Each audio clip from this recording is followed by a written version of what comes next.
पहली operational smart city किस तरीके से भारत के नागरिकों के लिए, निवेशकों के लिए और तकनीकी विशेषज्ञों के लिए बनेगी प्रगति का आयाम, हमारे साथ बात करने के लिए गुजरात की गिफ्ट सिटी के एमडी हैं कौल साहब हैं। सर, ये बताइए कि किस तरीके से जो हम ये गिफ्ट सिटी देख रहे हैं भारत के सपने को साकार करने के लिए एक महत्वपूर्ण कदम साबित होगी।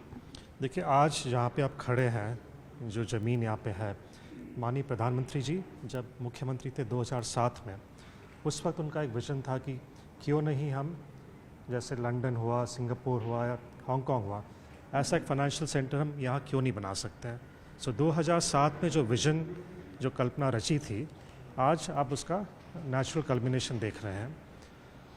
886 एकड़ जगह इसको डेवलप किया गया, ग्रीन सिटी, एक smart city. 62 million square feet construction हमारा प्लान है। 30 मिलियन स्क्वायर फीट का हमने ऑलरेडी डेवलपमेंट का ऑर्डर्स दे चुके हैं, अलॉटमेंट दे दिया, डेवलपमेंट चल रहा है। 5 मिलियन स्क्वायर फीट के बिल्डिंग्स तैयार हैं, हम जो देखेंगे बाहर। इसमें बिजनेस कितना हो रहा है। आइडिया था कि गिफ्ट सिटी एक फाइनेंशियल चैनल बने, एक गेटवे बने इंडिया के लिए, जहां पूरे ग्लोब के साथ, पूरे विश्व के साथ एक ट्रैफिक टू वे हो, यहाँ से ट्रेड हो, वहाँ बाहर से भी जो ट्रेड हो, एक टू वे चैनल बने। एक लेमैन टर्म में हम कहें कि जो ऑफशोर बिजनेसेस हैं, जो ऑफशोर बिजनेस है, उसको हम ऑनशोर किए हैं। जैसे लंदन, दुबई, सिंगापुर में जो बिज़नेस होता है फाइनेंशियल सेंटर में, वो सब बिज़नेस हम यहाँ से करा रहे हैं फाइनेंशियल सिटी में। आप ये भारत की पहली ऑपरेशनल स्मार्ट सिटी है। ये संसद में 2019 में इससे संबंधित बिल भी पारित हुआ था। तो उस बिल के पारित होने के बाद किस तरीके का बदलाव देखा संजय कौल जी यहाँ पर गिफ्ट सिटी ने और भारतीय निवेशकों ने? 2019 में जो बिल पारित हुआ था वो international financial services regulatory authority की बिल थी। बेसिकली जब आप देखें कि फाइनेंशियल सर्विसेज सेंटर बनाना जो विश्व स्तरीय है, regulations, ease of doing business बहुत ज़रूरी है। इसके चलते जो बिल पास हुआ, रेगुलेटर, स्पेशल एक रेगुलेटर बनाया गया। तो यहाँ पे जो रेगुलेटर हैं, सेबी जैसे कैपिटल मार्केट्स या बैंकिंग, जो आरबीआई के रेगुलेशंस हैं, यहाँ पे हमारे रेगुलेटर यहाँ पे खुद बनाते ही हैं। इंश्योरेंस के रेगुलेशंस भी जो रेगुलेटर हमारा है यहाँ पे वही बनाते हैं। तो ईज ऑफ डूइंग बिजनेस तो हो गया। रेगुलेशंस पूरे वर्ल्ड के फाइनेंशियल सेंटर्स हैं, एट पार हैं। इसका एक अंदाज़ा आप लगा सकते हैं कि जब रेगुलेशंस पास हुए 2019 में, ऑपरेशनलाइज हुआ 2021 में कोविड के बाद, उस साल केवल करीब 100-110 रजिस्ट्रेशंस थे इन 1 ईयर। पिछले क्वार्टर में 105 रजिस्ट्रेशन हुए, पिछले 3 महीनों में। बैंक्स 35 हैं, जिसमें से 17 फॉरेन बैंक्स हैं। उनके जो कुल मिला के एसेट होल्डिंग साइज़ है $102 बिलियन है। कैपिटल मार्केट्स जो हमारे NSE, BSE के इंटरनेशनल स्टॉक एक्सचेंज है, उनका पिछले क्वार्टर में 6 मिलियन ट्रेड्स कॉन्ट्रैक्ट्स हुए, जिनका करीबन $269 बिलियन उनका टोटल ट्रेडिंग हुआ है in terms of value. Insurance companies हैं, री इंश्योरेंस कंपनीज हैं, फंड्स हैं, करीबन 200 फंड ऑपरेटर्स यहाँ पे हैं। तो आप समझ सकते हैं कि किस पेस पे हम ग्रो हो रहे हैं। हमारा जो विश्व में जो रैंक था जब हम यहाँ पे शुरू किए थे, हम पहले 100 में तो थे ही नहीं, आज हम 43 नंबर पे हैं।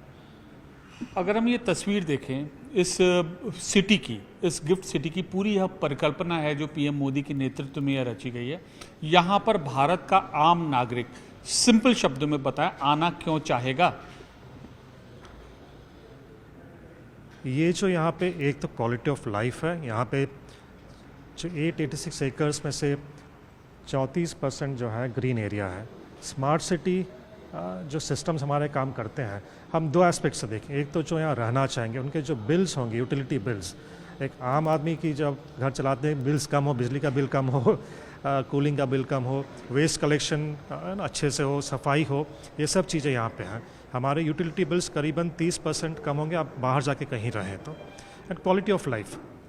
तो बेहतर कारोबार और अच्छे जीवन की तलाश हर नागरिक को होती है और इसी सपने को पूरा करने के लिए गिफ्ट सिटी की परिकल्पना की गई थी और आज वह मूर्त रूप भारत के लोगों के लिए ले ली गई है। गुजरात अहमदाबाद के गिफ्ट सिटी की बात क्या है, असल में अन्य मॉनिटरिंग सेंटर से जो अलग इस गिफ्ट सिटी का मॉनिटरिंग सेंटर है वो है कि सीसीटीवी कैमरे के जरिए मॉनिटरिंग तो होती है, साथ ही साथ यहाँ पर जो यूटिलिटी हैं जैसे बिजली, पानी, वेस्ट मैनेजमेंट, इनका रियल टाइम आकलन किया जाता है और सीसीटीवी कैमरे के साथ साथ बाहर के एक्सटर्नल लोकेशन के साथ साथ इन जरूरी चीज़ों की भी रियल टाइम मॉनिटरिंग की जाती है और ये पूरा सिस्टम यहाँ पर काम करता है। Gift city command and control centre में हम यहाँ पर मौजूद है। अलग अलग पैमाने हैं जैसे पावर है, डीसीएस है, डब्ल्यूटीपी है, waste treatment plant, AWCS, sewerage treatment plant और सबको अलग अलग पैमाने में बांटा गया है और कितना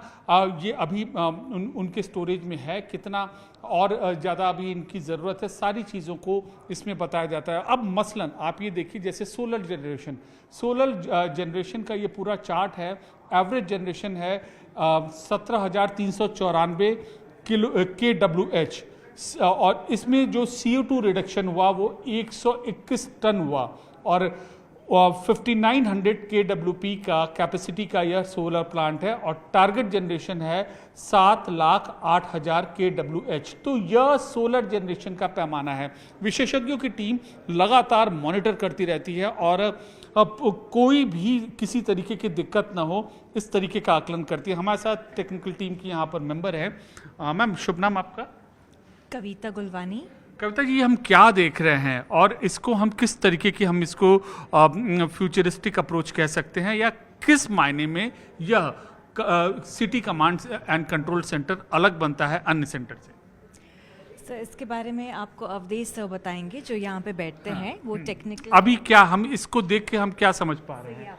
अवधेश जी, हाँ आप बताइए। Utility smart utility monitoring platform है जहाँ पे अलग अलग टाइप की, जैसे म्यूनिसिपल कॉर्पोरेशन सप्लाई करता है, जैसे दिल्ली, अहमदाबाद जो काम करता है, वैसे ही यहाँ पे इलेक्ट्रिसिटी है, चिल्ड वाटर है कूलिंग सिस्टम के लिए, WTP प्लांट है ट्रीटेड वाटर सप्लाई के लिए, वेस्ट कलेक्शन प्लांट है, फिर सीवेज कलेक्शन ट्रीटमेंट। एक चार्ट को अगर हम मान लीजिए कि WTP हम वो देखें, आप वो हमें इसको बताइए कैसे ये काम। WTP प्लांट क्या है कि हमारे यहाँ पे स्काडा बेस उसका ऑपरेशन स्टेशन है जो WTP प्लांट के पास है। यहाँ पे सेंट्रली मॉनिटरिंग हो रहा है, तो वहाँ पे बाय कंप्यूटर हम कोई भी पंप चालू करना है, कोई किसी को पानी का सप्लाई चाहिए तो वो मतलब ऑटो में यहाँ पे जैसा है कि जैसे 50% से डाउन कहीं पे कोई भी बिल्डिंग का टैंक का लेवल जाता है तो ऑटोमेटिक वाल ओपन हो जाता है और वहाँ पे पानी सप्लाई हो जाता है। बार कॉल करने का और ये कोई रिक्वायरमेंट नहीं रहता है। ये क्या है पावर? DCS क्या है? पावर तुम समझ पा रहे हैं? हाँ, जो भी पूरे सिटी में एक आप समझ लीजिए घर में जैसे 1 टन का AC होता है, तो यहाँ पे गिफ्ट सिटी में अभी फिलहाल 10,000 टन का AC लगा हुआ है।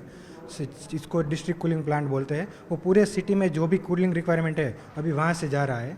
किसी कहीं पे आपको बिल्डिंग में आउटडोर AC लगाने की ज़रूरत नहीं पड़ेगी। अच्छा, ये क्या है अनरजिस्टर्ड? ये जो मैप है, ये जो है GIS बेस्ड मैपिंग है। कहीं पे भी कोई भी पंप में कोई इश्यू आया, कहीं पे प्लांट में इश्यू आया तो वहाँ पे पॉपअप होता है और वहाँ पे डायरेक्ट हम क्या इश्यू आया वो देख सकते हैं इसमें से। ये बताइए कि अब ऐसे में आप लोग को कितना टाइम हो गया इस प्लांट को ऑपरेट करते हुए? एक कम से कम 7 साल से ज़्यादा हो गया है। ये WTP प्लांट है, DCS है, सारे प्लांट 7 साल से ज़्यादा से चल रहे हैं। और जैसे ही मतलब ऐसा है कि समझे अभी डिस्ट्रिक्ट कूलिंग का लोड पीक पे चल रहा है तो अगले साल क्या रिक्वायरमेंट रहेगा उसके हिसाब से प्लांट का डिज़ाइन 2-3 साल पहले ही हम प्रिपेयर करके उसको टेंडरिंग करके समय समय में जिस तरीके से देखिए एक आधुनिक शहर में बदलाव की ज़रूरत होती है, ये पूरी रियल टाइम मॉनिटरिंग सिस्टम की ये जो टीम है ये स्टडी करती है और उस हिसाब से ज़रूरत के मुताबिक बदलाव लाती है। तो न केवल तस्वीरों के जरिए आकलन होता है बल्कि जो यहाँ पर जीने के लिए ज़रूरी जो मशीनरी है, जो इंफ्रास्ट्रक्चर हैं जो यहाँ पर लगे हैं, वह कैसे बेहतर काम करे, कैसे बदली हुई परिस्थितियों में बदली हुई तकनीक के आधार पर क्या उनमें बदलाव की ज़रूरत है और उन बदलाव को किया जा सके, ये पूरा सिस्टम यहाँ पर कमांड सेंटर इस बात को यहाँ पर यह पूरा करता है या सुनिश्चित करता है। तो देश में अपनी तरह का यह एक आधुनिक अपनी तरह का दूरदर्शी कमांड सेंटर है और जाहिर सी बात है कि इसी के दम पर जो गुजरात सरकार है या भारत सरकार यह दावा कर रही है कि यह आज की नहीं, आने वाले दिनों की नहीं, बल्कि सदियों तक जो काम आ सके वैसी भविष्य की यह सिटी है ताकि भारत के लोग इसे महसूस कर सके, हाँ यह हमारा अपना शहर है, अपनी जमीन है। तो देश के अलग अलग जगहों में कमांड सेंटर बनाया गया है और इस तरीके से CCTV कैमरे का जाल बिछाया गया है और CCTV मॉनिटरिंग की जाती है। लेकिन गिफ्ट सिटी का यह कमांड सेंटर जो सीसीटीवी युक्त है यह अपने आप में इसलिए अलग है कि बेहद सूक्ष्मता से हर एक तस्वीर जो यहाँ पर आती है उनका तकनीकी विशेषज्ञों द्वारा इसका आकलन किया जाता है और बिल्डिंग के लिए जो उपयोगी कैमरा है उन कैमरे का भी कंट्रोल एक तकनीकी टीम के पास होता है कि ताकि उनके मूवमेंट को हटाया जा सके या उनके मूवमेंट को मॉडिफाई किया जा सकता है। हमारे साथ एक एक्सपर्ट हैं इस कमांड सेंटर के। भैया ये बताइए कि ये क्यों अलग है नॉर्मल कमांड सेंटर से या सीसीटीवी कंट्रोल रूम से? जी, फर्स्ट ऑफ ऑल इसलिए अलग है कि क्योंकि ये बड़ा सिटी है, ठीक है। तो इसकी जो भी एसेट्स है उसको सिक्योर करने के लिए जो भी सीसीटीवी मेन जंक्शन पे लगे हुए हैं हमारे की 5-6 गेट है, एंट्री गेट, एग्जिट गेट, उस पे भी कैमरेज लगे हुए हैं। In case of any crime और any theft we can secure our city and also crime के मुताबिक अगर हम कम कर सकते हैं तो भी हो सकता है। तो देखिए इस तरीके का यहाँ पर चार्ट बाकायदा यहाँ पर बना हुआ है कि इस एंगल पे इस जगह पर ये गाड़ी जा रही है और इसकी यह पहचान है। हम पहचान यहाँ पर नहीं दिखाएंगे नंबर प्लेट, लेकिन उस पहचान के मुताबिक कहाँ पर ये जा रही हैं और कौन सी गाड़ी कितनी बार गुजरी, इन सब का यहाँ पे आकलन किया जाता है। तो बहुत ही एक दूरदर्शी सोच के साथ इस कमांड सेंटर को निगरानी करने के लिए गिफ्ट सिटी की बनाया गया है ताकि किसी भी तरीके की कोई कोताही न हो। सोचा है कि एक बिल्डिंग दूसरे बिल्डिंग से बात कर सकती है। क्या आपने कभी ये सोचा है कि उस बिल्डिंग से निकलने वाला जो वेस्ट है उसके एक एक कण की कंप्यूटर से निगरानी हो रही है? क्या आपने कभी सोचा है जो पानी है उस पानी का जो सेग्रीगेशन है वह बिल्कुल कंप्यूटर से बिल्कुल मॉनिटर्ड उसका सेग्रीगेशन हो रहा है? ये सारी चीज मुमकिन है इस वक्त जो न्यूज़ 18 इंडिया आपको यह तस्वीरें दिखा रहा है। देश की सबसे आधुनिक टनल में से यूटिलिटी टनल यह है, गुजरात की गिफ्ट सिटी में यह टनल है और ऐसे जहां तक आपकी नजर जाएगी ये पाइपलाइन ऐसी ही बिछी हुई आपको नजर आएंगी और इसको कहा जाता है यूटिलिटी टनल। अभी फिलहाल 5.5 किलोमीटर की यह पूरी ये पाइप्स हैं और यह सुरंग 5.5 किलोमीटर लंबी है। 5.5 किलोमीटर और लंबी टनल बनाने का काम चल रहा है। इसके अलावा करीब 5 किलोमीटर और सुरंग वो आगे बनेगी जैसे जैसे यह गिफ्ट सिटी डेवलप होगी। अब आपके मन में यह सवाल उठ रहा होगा कि आखिरकार इस पाइप की का क्या काम है? तो हर पाइप के जिम्मे अलग अलग काम है। इसका मतलब सबसे पहले हम नज़र डालते हैं कि सबसे नीचे जो पाइप है यहाँ से ठंडा पानी घरों में सप्लाई होता है। ये कोल्ड वाटर सप्लाई पाइपलाइन है। उसके बाद ऊपर ये सॉलिड वेस्ट सप्लाई की ये पाइपलाइन है और उसके ऊपर जो है एक और पाइपलाइन है जहाँ से आपकी अन्य जो चीज़ें हैं वह घरों तक जाती है। तो बेहद आधुनिक सिस्टम से यह पूरी इन पाइपलाइन का यहाँ पे निर्माण किया गया है और एक संरचना के साथ कि कैसे वेस्ट सेग्रीगेशन यूटिलिटी पहुँचे। और ख़ास बात यह है कि जो पूरा मॉनिटरिंग सेंटर है उस मॉनिटरिंग सेंटर में इस पाइपलाइन के एक एक चीज़ों के मूवमेंट का यहाँ पर ध्यान दिया जाता है।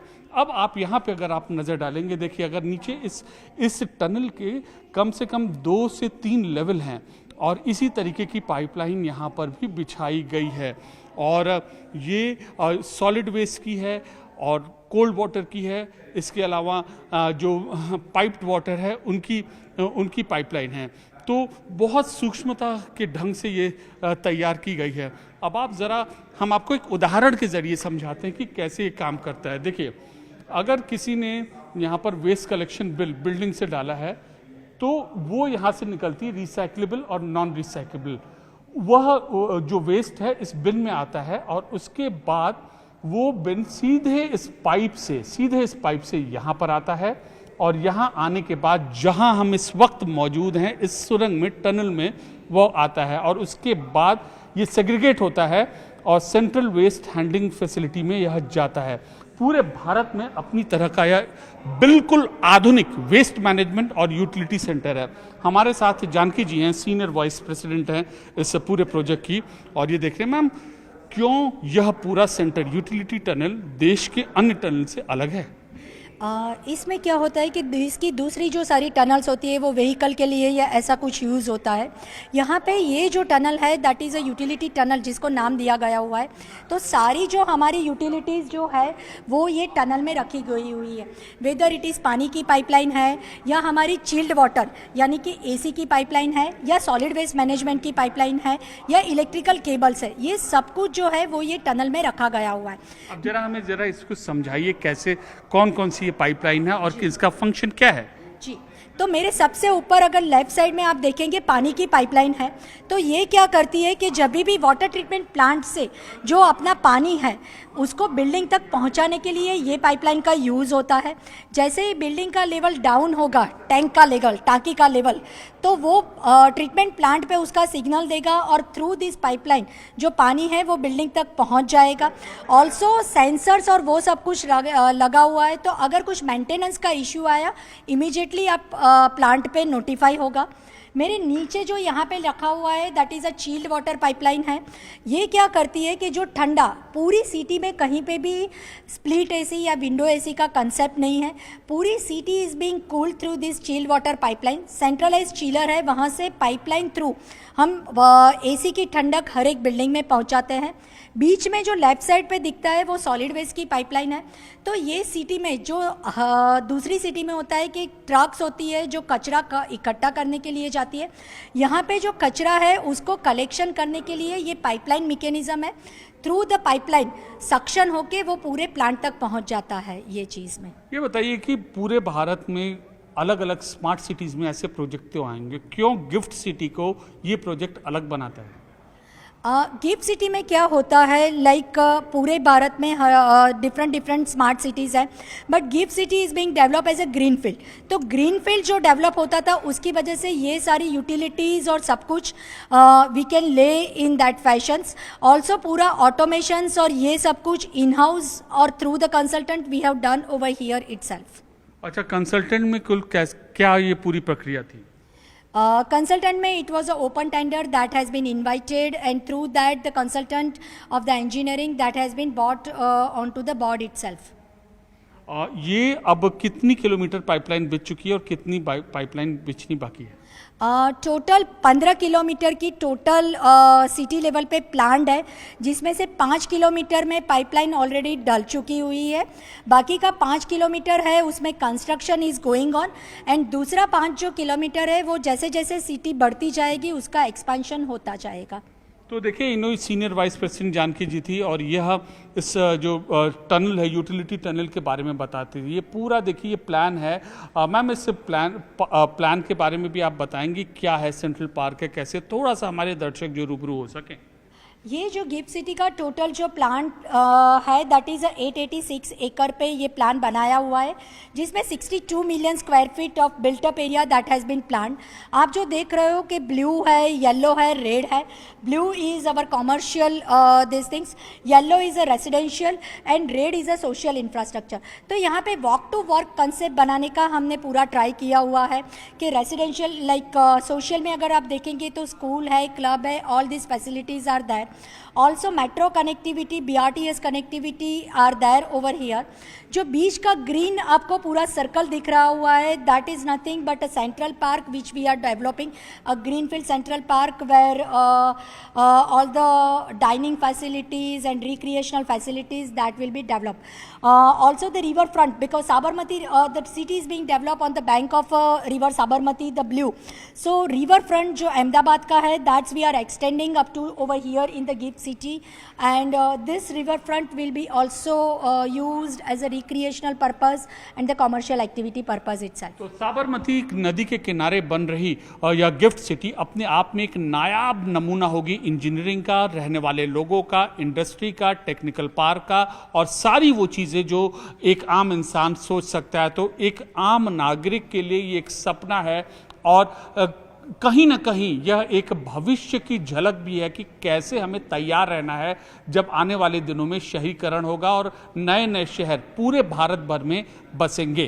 कैमरा पर्सन नीरज तिवारी के साथ Amit Pandey, GIFT city, Gandhinagar, news 18 India.